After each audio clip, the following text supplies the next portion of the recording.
अगली बात करते हैं हम, the brick should be moulded from good brick earth which is free from vegetation material, stone, salt, क्या लिखा है यार ये, सॉल्ट, क्या बोल रहे हैं, the brick should be moulded from good brick earth, मतलब अच्छी मिट्टी की बनी होनी चाहिए, वह मिट्टी हमारी फ्री होनी चाहिए वेजिटेबल से, मतलब उसमें कोई भी तरह का वेजिटेबल मैटर नहीं होना चाहिए, मतलब पेड़ पत्ती फूल पौधे अपने ये सब हमारी मिट्टी में नहीं होना चाहिए, स्टोन नहीं होना चाहिए, मतलब कोई भी कंकड़ पत्थर नहीं होना चाहिए, जब हम उसका मसाला बनाएंगे ब्रिक बनाने का उसमें कोई कंकड़ पत्थर नहीं होना चाहिए, कोई फूल पत्ती नहीं होना चाहिए, हमारी अच्छी मिट्टी होना चाहिए, सॉल्ट पिटर नहीं होना चाहिए, मतलब KNO3 नहीं होना चाहिए, पोटेशियम नाइट्रेट नहीं होना चाहिए, हार्मफुल सॉल्ट नहीं होना चाहिए, मतलब हमारी मिट्टी में भी सॉल्ट की प्रेजेंस नहीं होना चाहिए, एसिड नहीं होना चाहिए, और ऑर्गेनिक मटेरियल नहीं होना चाहिए या ऑर्गेनिक मैटर नहीं होना चाहिए। समझ में आई बात? और ऑक्साइड ऑफ आयरन भी नहीं होना चाहिए उसमें, आयरन के ऑक्साइड नहीं होना चाहिए, मतलब मिट्टी में ये सारी चीज़ें नहीं होना चाहिए। जो मिट्टी हम लेंगे जिसका हम मोल्ड में फिलअप करेंगे, मसाला बना के मोल्ड में रखेंगे, फिर उसको पकाएंगे, तो ये सारी चीज़ें नहीं होना चाहिए। ये सब काय पे अफेक्ट करती है, हमारी क्रशिंग स्ट्रेंथ पे अफेक्ट करती है। वह मिट्टी अगर ऐसी हुई तो वह फिर पानी पकने के बाद अगर उस मिट्टी में या फिर उसके कंपोनेंट में ये सारी चीज़ उपस्थित हुई तो वो पानी के साथ रिएक्ट करके कैसी हो जाएगी, या तो कलर भद्दा दे देगी, या फिर प्लास्टर उखाड़ देगी, या फिर पानी का कंजप्शन कर लेगी। ठीक है, समझते हो ना बात को? सितांग समझते हो? सितांग कैसे आती है? सितांग ऐसे ही आती है, अगर हमारी जो ब्रिक है उसमें अगर ऐसे सब्सटेंस है, ऐसे मटेरियल है, तो उससे क्या होगा, दिक्कत वाली बात आ जाएगी। कितनी बार आपने देखा दीवारों पे पौधे उग जाते हैं, देखा होगा ना दीवारों पे, देखा वो है। पीपल उगते हुए देखा होगा, पौधे उगते हुए देखा होगा। तो उसमें क्या होता है, हमारे ऑर्गेनिक मटेरियल अगर रहे हमारी मिट्टी में तो वो क्या हो जाएगी, मिट्टी जैसे एक्ट करने लग जाएगी, और पौधे उगते जाएंगे तो पौधे क्या होते हैं, जड़ पकड़ लेते हैं। ठीक है, अगर वेजिटेबल मैटर होता है तो ऐसा नहीं कि वो मतलब जैसे दाना अंकुरित नहीं हो जाए। ठीक है, तो जैसे जैसे वो अंकुरित होता है, जैसे जैसे बड़ा पौधा बनता जाता है, तो क्या होता है, उसकी जो कनेक्शंस होते हैं, उसके जो बॉन्ड होते हैं वो वीक होते हैं। जड़ बनती है ना, फिर वो क्या गैप चाहिए होती है उसको, जैसे जैसे पनपते जाते हैं बढ़ते जाते हैं। तो हमारी जो ब्रिक बनाएंगे जब, तो वो कैसी होना चाहिए, अच्छी मिट्टी की होना चाहिए। ठीक है, अगली प्रॉपर्टी है, it should be hard that finger nail should be not able to make any impression on its surface when scratched. ये इतनी हार्ड होना चाहिए, जब हम उंगलियों के नाखून से इसको हम रब करेंगे तो इस पे किसी प्रकार का इम्प्रेशन नहीं पड़ना चाहिए, किसी भी प्रकार का स्क्रैच नहीं पड़ना चाहिए इसकी सरफेस पे, जब हमने इसको रब किया या स्क्रैच किया। ठीक है, when two first class brick are struck with each other, when two bricks are struck with each other, दो ब्रिक को अगर हमने दोनों को एक साथ बजाया तो इसका साउंड कैसा आना चाहिए, हमारा metallic ringing sound should be emitted, मतलब मेटेलिक रिंगिंग साउंड इसका आना चाहिए। ठीक है, फिर अगली बात हम करते, good brick should not be absorb more than 20% of water of its dry weight kept immersed for 24 hours. जब हमने फर्स्ट क्लास ब्रिक को एक दिन के लिए पानी में डाला या फिर 24 घंटे के लिए पानी में डाला, तो ये कितना परसेंट वाटर एब्जॉर्ब नहीं करना चाहिए। जैसे इसका वेट है, मेरी ईट है ये, इसका वेट है 10 किलो। ठीक है, 10 किलो है, तो इसके वेट के 10% कितना हुआ, 10 किलो का 10%, कैसे निकालेंगे 10 किलो का 10%? 1 किलो मैम, 1 किलो। आ गया, तो 1 किलो जितना पानी इसको, सॉरी 2 किलो जितना पानी इसको नहीं सोखना चाहिए, 20% वाटर नहीं सोखना चाहिए। आई बात समझ में? पहले हम उसका क्या करेंगे, ईट का ड्राई वेट करेंगे, सॉरी ईट हमारी जैसे नेचुरल रहेगी वो नेचुरल वेट करेंगे, फिर इसको ओवन में रखेंगे, ओवन में रखेंगे, फिर इसका सारा जो पहले से एब्जॉर्ब मॉइस्चर है वो उड़ जाएगा। तो इसका कौन सा वेट आ जाएगा हमारे पास? ड्राई वेट आ जाएगा। ड्राई वेट आएगा तो उसको हम तोल करेंगे, तो कुछ ना कुछ हल्की होगी ईट। जब इसका पानी उड़ेगा तो यस मैम। हल्की होगी, तो इसका एक्चुअल वेट मैम आएगा, होगी। मतलब इसका ड्राई वेट आया। ठीक है, फिर हमने इसको क्या करा, पानी में डाल दिया 1 दिन के लिए। 24 आवर्स के लिए हमने इसको पानी में डाला। फिर क्या होगा, इसका वेट बढ़ जाएगा। क्यों बढ़ेगा? जो यस इसके मैम बढ़ छिद्र जाता। हैं या इसके जो पोर्स हैं वो क्या करेंगे, वाटर एब्जॉर्ब कर लेंगे। ठीक है, वाटर एब्जॉर्ब करा तो उसके कारण क्या होगा कि वाटर जैसे एब्जॉर्ब करा तो क्या होगा, वेट बढ़ जाएगा। तो कितना वेट बढ़ना चाहिए? सिर्फ और सिर्फ 20% बढ़ना चाहिए जो पहले से वेट था। कैसे हमने निकाला 20% बढ़ना चाहिए? इससे ज़्यादा अगर वाटर एब्जॉर्ब करा, मतलब हमारी ब्रिक क्या है, पोरस है, छिद्र से परिपूर्ण है, मतलब छेद ज़्यादा है। छेद ज़्यादा है मतलब उसने पानी ज़्यादा एब्जॉर्ब करा, तो ऐसी ब्रिक जल्दी टूट सकती है। ठीक है,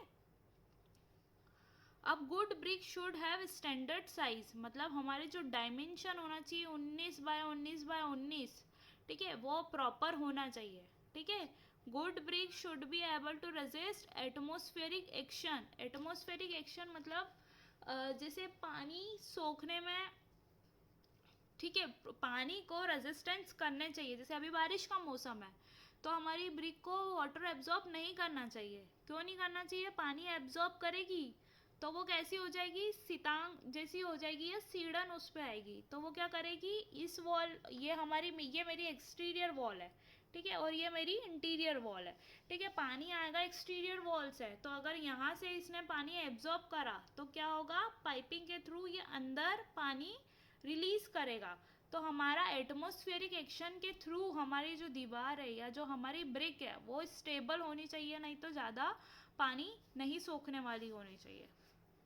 आई बात समझ में? आई इतनी बात समझ में सभी को? हाँ मैम आ गई। ठीक है, अब मैं क्या अटेंडेंस की एक लिंक दे रही हूँ, 10 मिनट इसी को रिवाइज कर लो। अब रिवाइज कैसे करोगे, कॉपी लेके बैठे थे कि नहीं बैठे थे? ये हमारी जो ब्रिक होती है उसको डुबोया इसलिए जाता है ताकि उसमें क्या हो, मॉइस्चर आ जाए। ठीक है, मॉइस्चर मतलब आप अपनी ब्रिक की प्रॉपर्टी क्या होती है कि हम जब उसको उसमें डालते हैं, किस में, पानी में डालते हैं, तो वो क्या होती है, वाटर एब्जॉर्ब करती है, एयर बबल क्रिएट करती है। ठीक है, तो उसका जो मॉइस्चर रहता है वो कंटेन करती है, मतलब जो उसके जो पोरस होते हैं, जो छिद्र होते हैं, वो एब्जॉर्ब करती है। ठीक है, क्या एब्जॉर्ब करती है? पानी।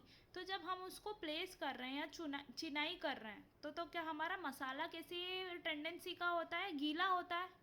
मिक्स मोर्टार जो हम उसके बीच में प्लेस करते हैं जोड़ने के लिए, देखा है ना आप लोगों ने, जब चुनाई करते हैं ईंट की तो क्या होता है, हम उसको गीला इसलिए करते हैं, अगर वो गीला नहीं रहेगी, गीली टेंडेंसी की नहीं रहेगी, तो वो क्या करेगी, अपने जो मोर्टार का जो मॉइस्चर है या जो पानी है, जो मसाले का पानी है, वो एब्जॉर्ब कर लेगी और हमारा मसाला क्या कर देगी, सूखा कर देगी। ठीक है, आई बात समझ में? तो जैसे जैसे ईंट को गीला करके लगाते हैं ताकि वो जो अपने मसाले का जो वाटर एक्सेस अमाउंट है वो एब्जॉर्ब ना करे, ठीक है, वो सोखे ना। और हम प्रॉपर उसको बनने के बाद जो 1 दिन बाद हम फिर उस पर क्या करते हैं, तरी करते हैं। तो जिससे क्या होता है, हमारी सीमेंट की जो हीट ऑफ हाइड्रेशन है वो हमारा बैलेंस रहे। ठीक है, अगर क्या होगा, हम ईंट को गीला नहीं करेंगे या मसाले को बिना उसके बिना ईंट को गीला करे मसाला प्लेस कर देंगे, तो हमारे जो मसाले का एक्सेस वाटर है वो क्या सोख लेगी, हमारी ईंट सोख लेगी। ठीक है, ईंट की टेंडेंसी होती है ना पानी सोखने की, तो मसाले को क्या करेगी, ईंट हमारी सोख लेगी, और मसाला कैसे नेचर का हो जाएगा, सूखे नेचर का हो जाएगा। और सूखे नेचर का होगा तो वो हीट ऑफ हाइड्रेशन को कैसे बैलेंस करेगा, सीमेंट की हीट ऑफ हाइड्रेशन जो उसमें से उष्मा निकलती है उसको कैसे बैलेंस करेगा। इस कारण से हम ईंट को गीला करके लगाते हैं। और दूसरा कारण ये भी है कि प्रॉपर उसमें फ्रिक्शन बन जाए, प्रॉपर उसमें बॉन्ड बन जाए अपना, किस किस में, मसाले और ईंट के बीच में। आई बात समझ में? और उसको पवन को बता देना, ठीक है? तो मोबाइल चलेंगे उनसे। बेटा प्लीज आप म्यूट कर लीजिए, फोन पे यो वो है, वो तो कहीं बोला है। प्लीज म्यूट कर लो। यो ना नहीं फोन पे चालू।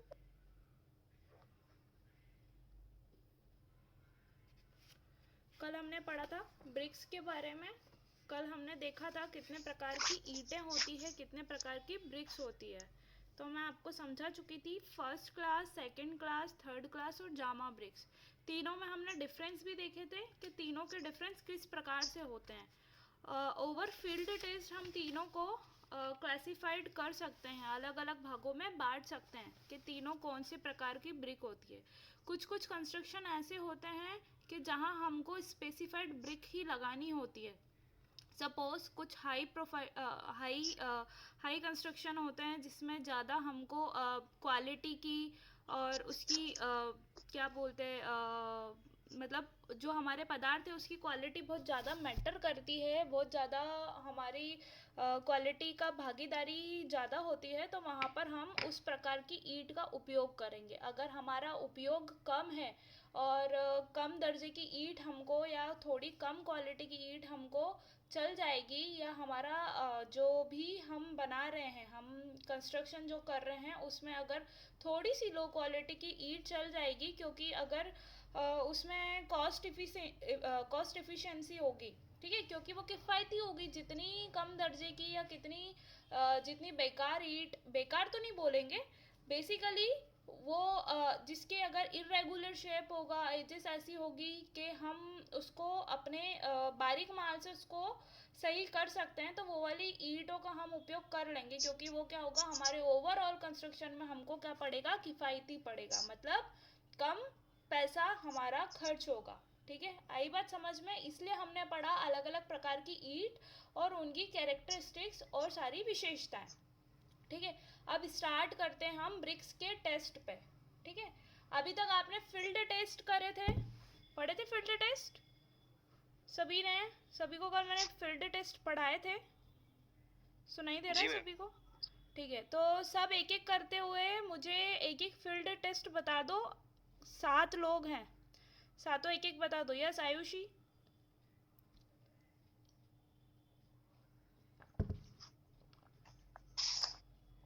कल जो ईंटों के टेस्ट मैंने बताए थे वो टेस्ट मुझे बता दो।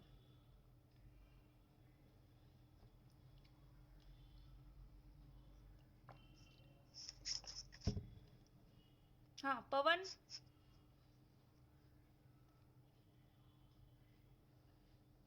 राजकुमार?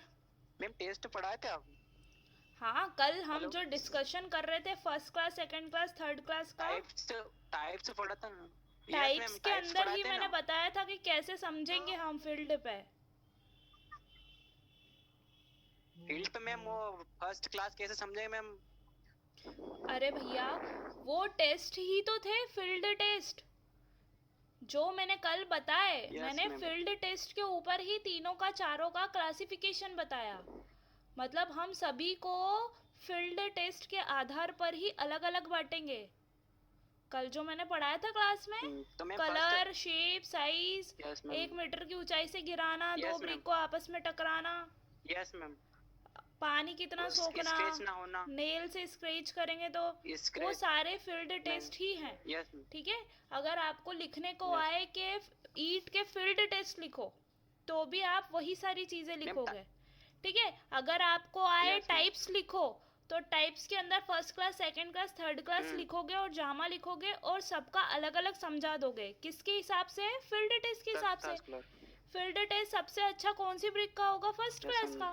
सेकंड क्लास का कैसा होगा? कुछ इरेगुलर शेप होगा, कोने उसके घिसे हुए रहेंगे, है ना, वैसा होगा, मगर क्वालिटी कैसी कंपोज करेगा? फाइन है उसे फर्स्ट क्लास से कुछ। हाँ, उसमें क्वालिटी सारी फर्स्ट क्लास की रहेगी, मगर थर्ड क्लास में कच्चा रंग होगा, थोड़ा फीका रंग होगा, थोड़ी कमजोर रहेगी, वो कौन सी होगी? हमारी थर्ड क्लास होगी। और जामा ब्रिक, तो ये जो मैं कल पढ़ा रही थी आपको क्लास में, ये सारे फील्ड टेस्ट ही है। अगर आपको ऐसा क्वेश्चन आए कि आपको ब्रिक के फील्ड टेस्ट के बारे में लिखो, ठीक है, या साइट पे जो टेस्ट हम कर सकते हैं हाथों हाथ वो लिखो, तो भी आपको यही सारे 5-7 जो टेस्ट है, कलर, ठीक है, उसके एजेस, उसकी कोने और वो सब प्रॉपर होना चाहिए। ये सारे ही चीज़ें आप क्या करोगे, लिखोगे।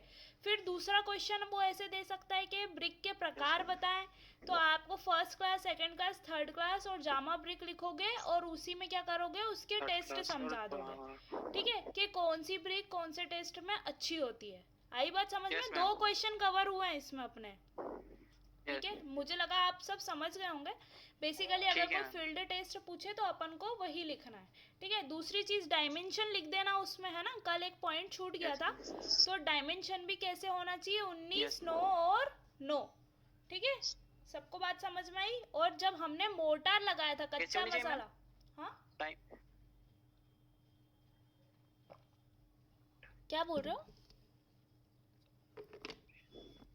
जब डायमेंशन कैसे होनी चाहिए? डायमेंशन 19 सेंटीमीटर, 9 सेंटीमीटर और 9 सेंटीमीटर बताई थी ना, लंबाई, चौड़ाई, यस मैम, और ऊंचाई, उसको डायमेंशन बोलते हैं, मापन बोलते हैं, मैम, ठीक है, मापन बोलते हैं। और दूसरी चीज कलर लिख देना, उसकी एक एक फील्ड टेस्ट लिख देना, तो ये हो जाता है हमारा फील्ड टेस्ट। अरे हाँ क्या हुआ? ठीक है, अब बात करते हैं हम हमारे लैब टेस्ट की, ठीक है, जो हम अपनी लेबोरेटरी में परफॉर्म करेंगे ईंटों के ऊपर, तो वो होते हैं कौन से टेस्ट? लैब टेस्ट, ठीक है। दूसरी चीज हाँ हाँ मैम उसका कलर एक बार रिटर्न कर दें। कलर डीप रेड भी लिख सकते हो, रेड ग्रीन, फर्स्ट क्लास वाली का डीप रेड, रेडिश ब्राउन लिख सकते हो, जी मैम, ठीक है। रेडिश ब्राउन, ठीक है, मतलब गेरुआ भी लिख सकते हो हिंदी में अगर लिखना चाहो तो, ठीक है। या रेडिश ब्राउन तो काफी कॉमन है, जिसमें रेडिश टाइप का हमारा ब्राउन होता है, मतलब ब्राउन में थोड़ा सा रेड सा शेड होता है, उसको बोलते हैं रेडिश ब्राउन, ठीक है। और बाकी डीप रेड कह लो, है ना, महरून भी कह सकते हैं, महरून भी ईंटें होती है बहुत सी पकाई के बाद, ठीक है। अब दूसरी चीज हम बात करते हैं हमारे लैब टेस्ट की। तो अच्छा बेटा, एक चीज आप ध्यान रखना, अभी आपकी लैब लग पाएगी क्या? नहीं लग पाएगी, ठीक है। तो मैं क्या करूंगी, फोन पे ही आपको समझाऊंगी और हम फोन पे ही सारी चीजें समझेंगे। मैं अगर हो पाएगा तो मैं यूट्यूब पे, है ना, आपको कैसे करते उसका वीडियो शेयर कर दूंगी, यूट्यूब का लिंक दे दूंगी, या फिर हम वर्चुअल लैब से पढ़ेंगे। तो अभी हम थ्योरेटिकल पढ़ लेते हैं, ठीक है, लेबोरेटरी का। अब दोनों चीज देखो, लैब, अगर लैब होती तो हम लैब में जाके टेस्ट कर लेते हैं, मगर जब पढ़ने के बीच में हमारे टेस्ट आ रहे हैं, तो ये हमको थ्योरी में भी पढ़ना है और लैब में परफॉर्म भी करना है ना। मतलब अगर आपका प्रैक्टिकल परीक्षा होगी, तो अगर एक्सटर्नल बोलेगा कि आप ये टेस्ट करो, तो आपको लिखना भी है और आपकी परीक्षा में भी आ सकता है, ठीक है। तो दोनों ये इम्पोर्टेंट है क्योंकि दोनों में ही आएगा, ठीक है। आई बात समझ में? ठीक है, तो पढ़ते हैं हम लैब टेस्ट ऑफ ब्रिक। कौन से टेस्ट? जो हमारी लेबोरेटरी में ब्रिक के ऊपर टेस्ट करे जाते हैं वो। अब दूसरी चीज, ईंट को देख करके आप क्या समझते हो, क्या होनी चाहिए उसमें, कौन कौन सी क्वालिटी होनी चाहिए ईंट में? ईंट में मैम, हाँ, ईंट में कौन कौन सी क्वालिटियां होनी चाहिए? हम क्या देखते हैं जब भी कुछ मटेरियल खरीदते हैं, हम कपड़े लेने जाते हैं तो हम क्या देखते हैं कि मटेरियल अच्छा होना चाहिए, सॉफ्ट होना चाहिए, स्मूथ होना चाहिए, कहीं से छेद वेद नहीं होना चाहिए, हम ये सारी चीजें देखते हैं ना।